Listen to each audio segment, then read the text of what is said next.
சங்கீதம் 66. ராகு தலைவனுக்கு ஒப்புவிக்கப்பட்ட சங்கீதமாகிய பாட்டு. பூமியின் குடிகளே, நீங்கள் எல்லாரும் தேவனுக்கு முன்பாக கெம்பீரமாய் பாடுங்கள். அவர் நாமத்தின் மகத்துவத்தை கீர்த்தனம் பண்ணி அவருடைய துதியின் மகிமையை கொண்டாடுங்கள். தேவனை நோக்கி, உமது கிரியைகளில் எவ்வளவு பயங்கரமாயிருக்கிறீர்! உமது மகத்துவமான வல்லமையின் நிமித்தம் உம்முடைய சத்துருக்கள் உமக்கு இச்சகம் பேசி அடங்குவார்கள். பூமியின் மீதெங்கும் உம்மை பணிந்து கொண்டு உம்மை துதித்து பாடுவார்கள். அவர்கள் உம்முடைய நாமத்தை துதித்து பாடுவார்கள் என்று சொல்லுங்கள்.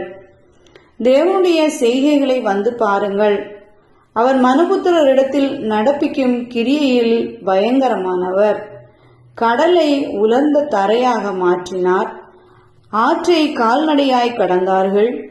அங்கே அவரில் களி கூர்ந்தோம். அவர் தம்முடைய வல்லமையினால் என்றென்றைக்கும் அரசாளுகிறார்.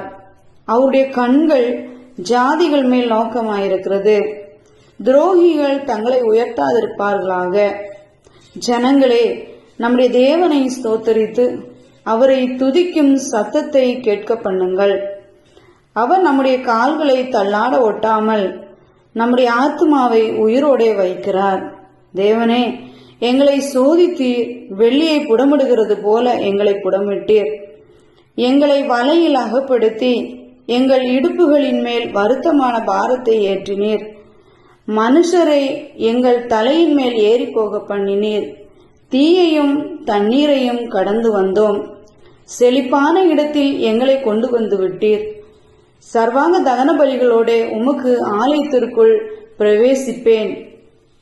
என் இக்கட்டில் நான் என் உதடுகளை திறந்து என் வாயினால் சொல்லிய என் பொருத்தனைகளை உமக்கு செலுத்துவேன்.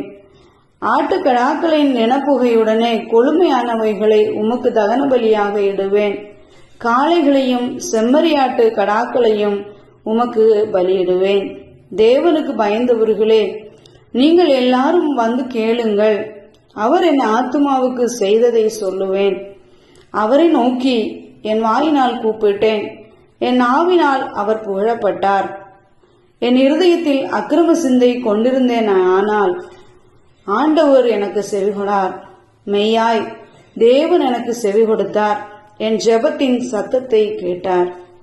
என் ஜெபத்தை தள்ளாமலும் தமது கிருபையை என்னை விட்டு விலக்காமலும் இருந்த தேவனுக்கு ஸ்தோத்திரம் உண்டாவதாக.